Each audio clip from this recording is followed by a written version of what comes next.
અંકલેશ્વરની SVM school ખાતે ધોરણ 11 વિજ્ઞાન પ્રવાહમાં પ્રવેશ મેળવનાર વિદ્યાર્થીઓને આવકારવા માટે શાળા પ્રવેશોત્સવ કાર્યક્રમનું આયોજન શાળાના મા શારદા ભવન હોલમાં કરવામાં આવ્યું હતું। આ કાર્યક્રમમાં નગર પ્રાથમિક શિક્ષણ સમિતિના ચેરમેન ગણેશ અગ્રવાલ તથા કન્યા શાળા નંબર 3ના આચાર્ય વર્ષાબેન તંબાકુવાલા ઉપસ્થિત રહ્યા હતા। કાર્યક્રમમાં અંકલેશ્વર એજ્યુકેશન ટ્રસ્ટના ઉપપ્રમુખ હરીશભાઈ જોશી દ્વારા મહાનુભાવોનું શાલ અને પુસ્તક આપીને સન્માન કરવામાં આવ્યું।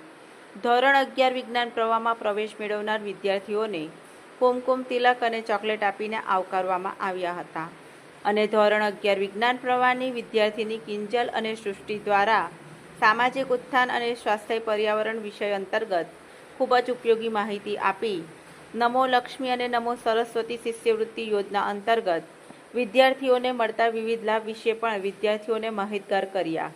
કાર્યક્રમમાં A1 ગ્રેડ પ્રાપ્ત કરનાર વિદ્યાર્થીઓનું સન્માન કરવામાં આવ્યું। અંતમાં પર્યાવરણ પ્રત્યે જાગૃતિ કેળવવાના હેતુથી વૃક્ષારોપણ કરવામાં આવ્યું હતું।